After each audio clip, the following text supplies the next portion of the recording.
best ever listeners. Welcome to the best real estate investing advice ever show. I'm Ash Patel, and I'm joined today by Travis Watts and Slocomb Reed. Travis and Slocomb are fellow co-hosts for the best ever podcast. This is our weekly roundtable where we pick a topic and share our discussions with all of you. On today's episode, we are going to dive into the topic of scaling your real estate business. The first thing I have is advice and lessons learned for scaling your real estate business. Slocomb, if you would, a brief introduction and talk about some of the lessons you've learned throughout the process of scaling your business. Absolutely. Thank you, Ash. Slocomb Reed here, apartment owner operator in Cincinnati, Ohio. And on the podcast, in one or two of these roundtable episodes recently, and in a couple other episodes, I've talked about the McDonald's analogy for scaling an active apartment portfolio. How when you have one McDonald's worth of apartments, you can run everything yourself like a general manager of a McDonald's. When you get to two, it's really tricky because you can't afford a general manager and you have to do everything at two different restaurants. But when you get to three and beyond, you have the ability to build out a team that runs the day-to-day operations for you. Generally speaking, my advice is to get through the two McDonald's phase as quickly as possible, because when you have, your first 10 units, maybe your first 20 units, depending on your personal situation, you can handle everything yourself. You can take the calls. You can either find the handyman, schedule them, or go fix things yourself. But every apartment investor scaling a portfolio gets to a point where they can no longer handle all of the activity. But they also don't have enough of a portfolio to hire people to work exclusively for them or to go where they are told to go when they are told to go there. So the biggest lesson learned for me is don't stay in that space between being able to do everything yourself and being able to hire people to work for you and handle the operations. Don't stay in that space too long. It's really worthwhile to not buy the wrong deals, but get aggressive and find ways to get to the point where you can hire out the day-to-day operations of your company, of your real estate investing when it gets too big for you to handle everything by yourself. Yeah, great advice, Slocomb. And the reason I picked this topic is just like everything else, I seem to learn things the hardest way possible. So Right? I'm gonna share some hard lessons with you as well. Travis, if you would, a brief introduction and talk about what you've seen, because you're involved in the multifamily syndication business more so than probably anybody I know. So talk about what you've done to scale your own business and what you've seen others do in terms of making mistakes and big wins that they've had. Sure. Yeah. Happy to be here. Ash Slocomb, Travis Watts, full-time passive cash flow investor. The biggest lesson, I'm with you, Ash. First of all, I spent 6 years doing it the hardest way possible. I just wasn't very good at single family homes, and so started with some house hacking and having a roommate, moved into fix and flips, moved into vacation rentals. And the reason, as I reflect back, that I think I kept pivoting that way is because, quite frankly, I sucked at everything. And so I wasn't building teams. I wasn't easily able to scale. And most of the people who are limited partners like I am in syndications just don't have the time or the ability to scale actively. That's just not what their time and energy goes into. So my biggest lesson was from a couple mentors that introduced me to these syndications around 2015 out of a local real estate meetup group. And that was my light bulb moment in 2015, that I could still be in real estate. I could leverage other people's time, expertise, and all the rest. And it's much easier to have 100 limited partnership interests homes, even with property managers on them. That was my biggest reason for exiting single family and moving into these syndications. And to speak from an investor relations perspective, as I work with Joe Fairless and Ashcroft, I see that as a pain point for so many people. I hear it all the time. Bought a few single family home rentals, in my own market, but I just don't enjoy the process, or I just don't have the time to manage it. So I guess it's that. coupled with the velocity of capital, which we've talked about in previous episodes here on Roundtable, and passive investor tips as well, which simply just means continuously rolling over my cash flow profits from sales and things like that to further scale my cash flow and passive income. So that's been my strategy. To answer the second part of your question, mistakes I see people making, I think that the biggest mistake is to enter into being a landlord without having any knowledge, which is exactly what I did. I didn't read the books. I didn't have the mentors. I just thought, oh, this is easy. I'll go buy a property and I'll put it up for rent and I'll figure it out. I'm going to cash flow, $500 a month for the rest of my life and pay off these things. But, things happen. It's a people business. It's reality. And it was a lot harder than I thought and a lot more time consuming. Yeah, thank you for that. I want to talk about if there was one pivotal moment where you knew what you were doing wasn't working and it was time to put systems in place and properly scale. For me, I started out with just one property. I didn't know where this was going to go. So before I knew it, I had property number 2, 3, 4, 5. And at the time, the Excel spreadsheets worked just fine. My expense tracking was, lackadaisical. But when it came to tax time, I was lost. I would lock myself in my office for an entire weekend and do the best that I could. And then later on, find a bunch of expenses that I should have written off, but I didn't because I wasn't properly tracking things. And it was at the moment where I realized how much money I was leaving on the table and how I wasn't optimizing anything that I was doing, where I realized I need to embrace scaling, put systems in place. Slocomb, was there a pivotal moment where you got inundated and realized what you were doing wasn't working? I have a couple of moments that I'll share. The first, I had just turned 30. I was barely into real estate investing.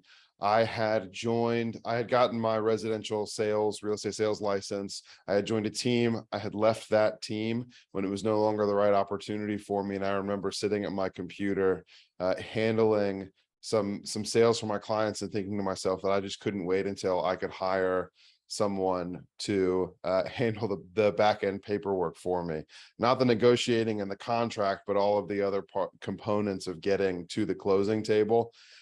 I realized pretty quickly that those things can be scaled through, finding someone who's a freelance transaction coordinator, hiring part-time instead of full-time. The other one, though, more specific to commercial real estate investing, the same month that my first child was born was the month that I took over my first really commercial apartment building, 24 units, and to a specific time. This is not the most fun story to share, but on my daughter's first birthday, which she doesn't remember, thankfully, I remember I needed to be showing apartments at that property because I still had too many vacancies. It was a pretty serious reposition, and I was using a snow shovel to shovel used cat litter out of the parking lot and get it into the dumpster because I had showed up 30 minutes before my showings because I wanted to make sure everything looked right. And I remember thinking to myself, this can't happen on the second birthday or the third birthday or any birthday after that. I really should be spending this time with my daughter.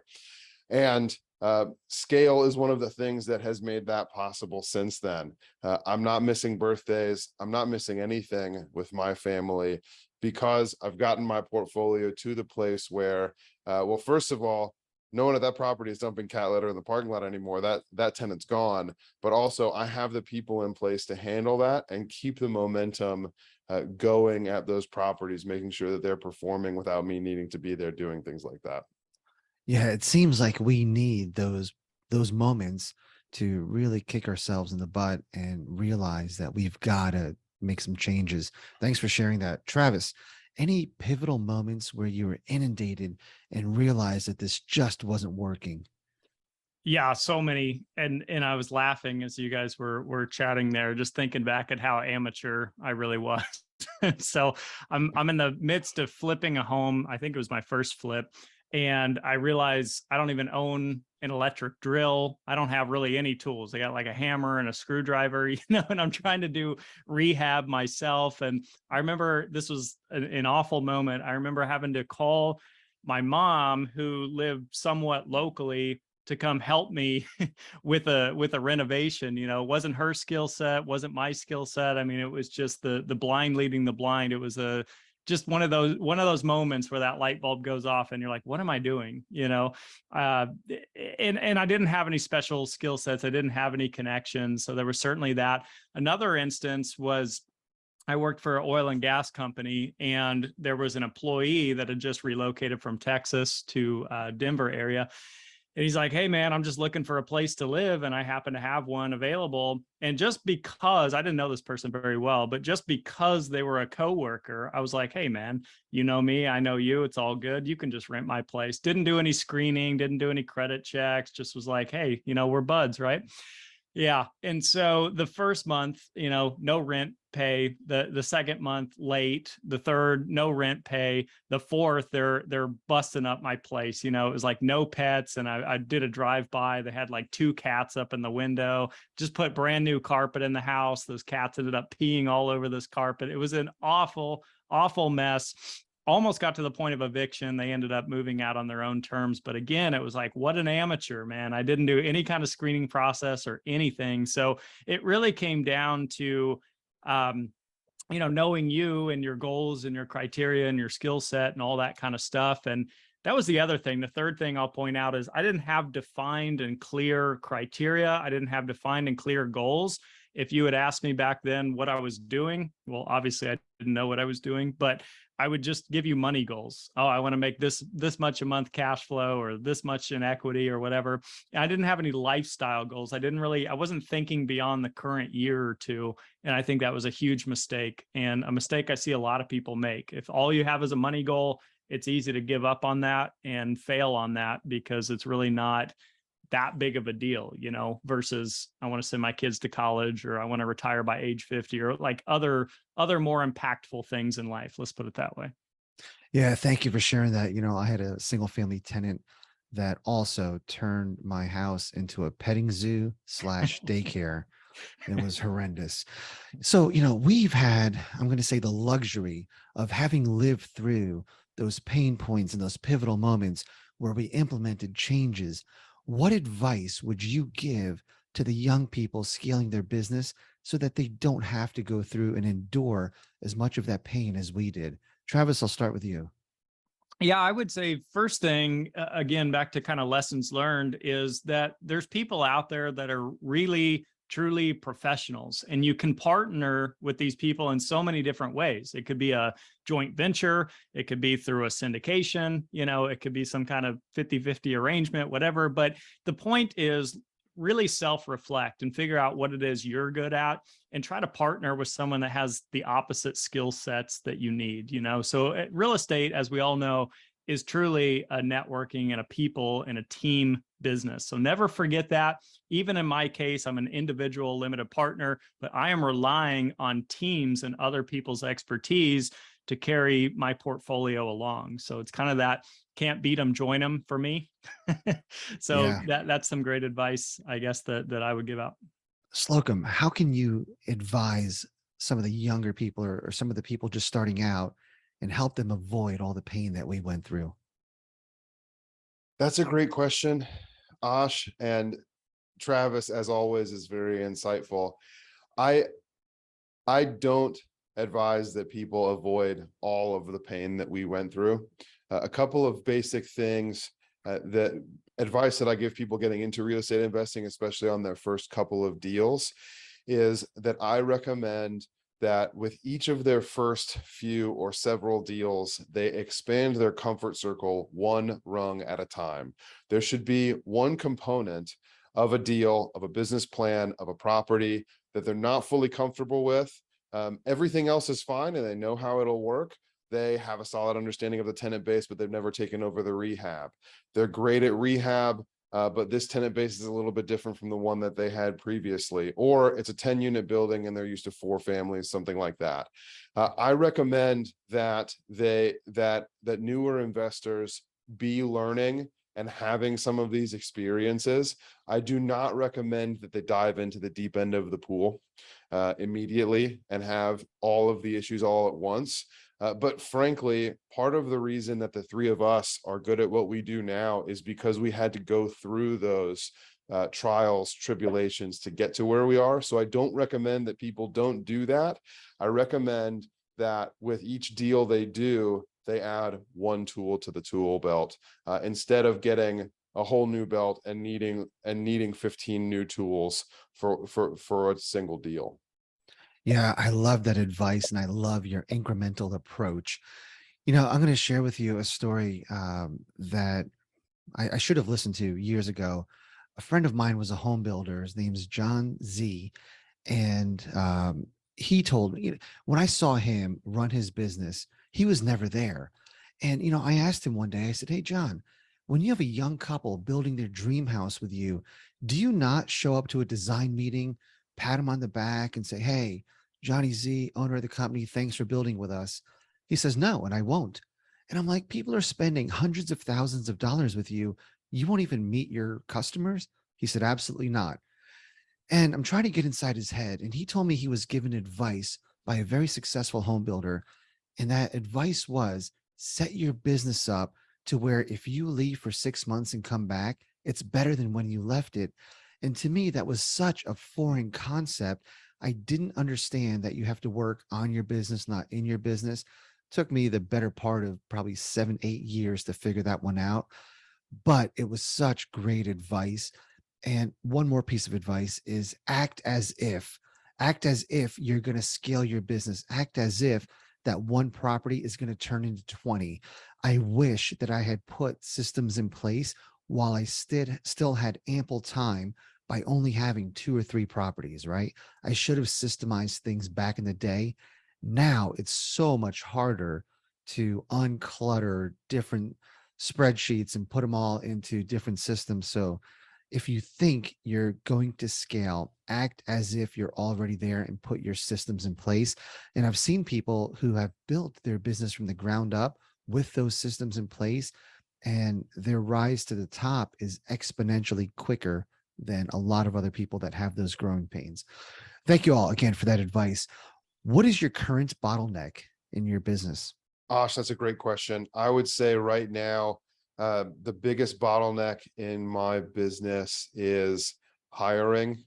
I know that I could grow faster in every direction that I want to grow if I were doing more to build a bigger, better team of people around me. I will say, I'm prone to blame myself. I know that there are macro factors, the craziness with the labor market, how difficult hiring has been for the last few years.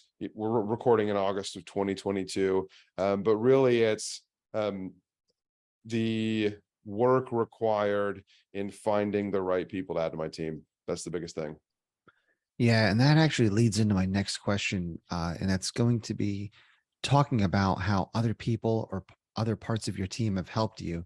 Thanks for sharing that. Travis, what's your current bottleneck? Number one, not having a crystal ball. I'm still looking for one. If anyone has one for sale, let me know, because there's a lot going on in the world with interest rates, and to all of your points, Slocomb, and, recession and government policy. So, here's the thing. I tend to be a more macro level investor, but sometimes I can go hyper micro as well. And it's tough to get caught up in that and trying to, remember you can't time markets and remember to kind of dollar cost average over the long haul.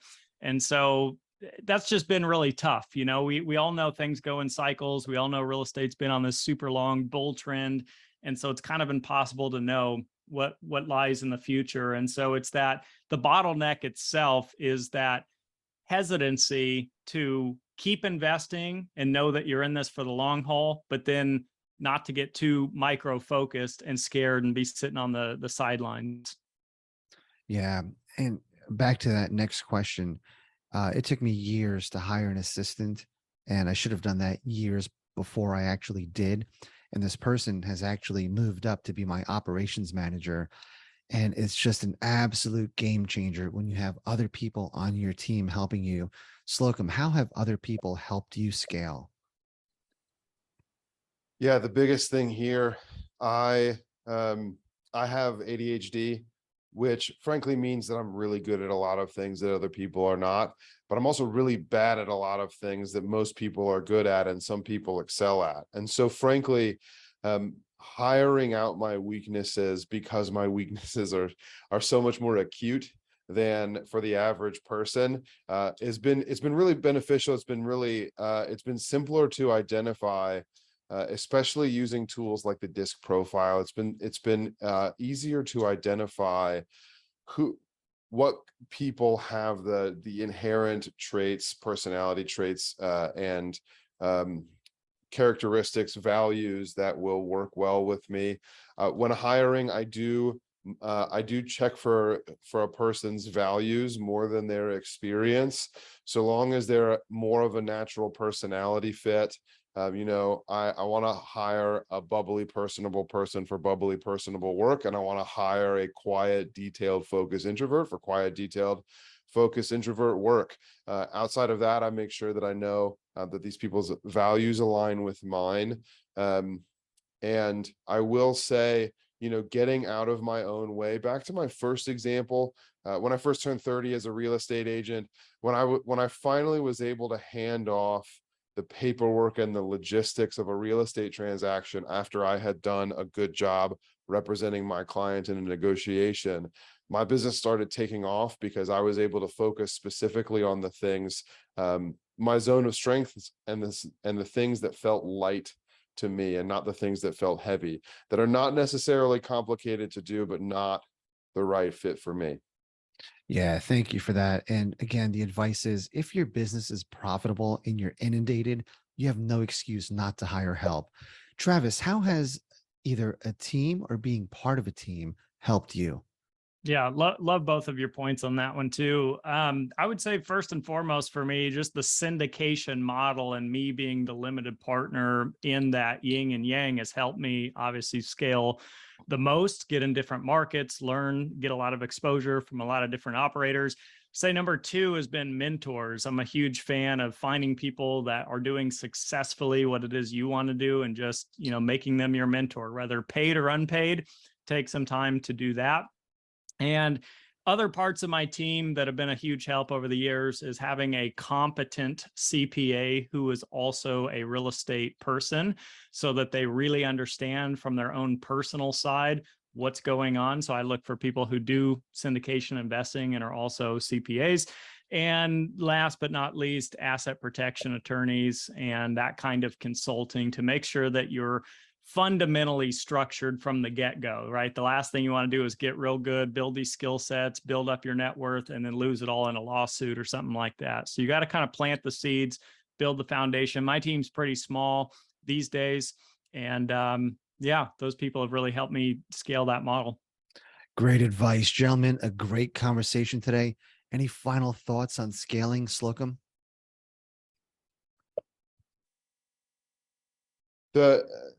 The biggest thing for me that I touched on at the beginning as well is that I recommend listeners please bridge the gap from being able to do everything yourself to having other people on your team partnered with you or working for you who can do things for you. Bridge that gap as quickly as possible.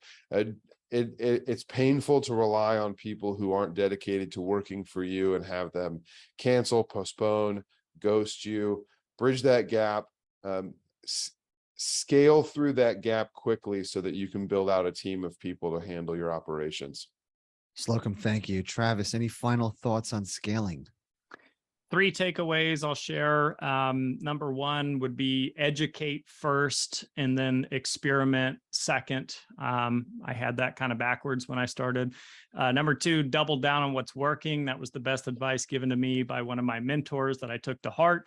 Number 3 is invest most heavily in what you know and understand best, but also keep learning and keep experimenting. So I've said this before, but I do the 80-20. So 80% of my portfolios and what I know and understand best, but 20% is experimental, other asset classes, other strategies, because there may come a time you need to pivot, and again, the last thing you want to do is get super good at just one thing. And if that one thing stops working, you're kind of out of luck, or you got to take 6 to 12 months to relearn something new.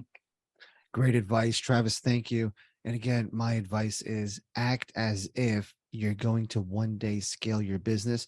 But I love Slocomb's point. You need to endure a little bit of pain to know and motivate you to put those systems and that team into place. Best ever listeners, thank you so much for joining us. Please join us again next week. If you enjoyed this episode, please leave us a 5-star review. Share this podcast with someone you think can benefit from it. Also, follow, subscribe, and have a best ever day.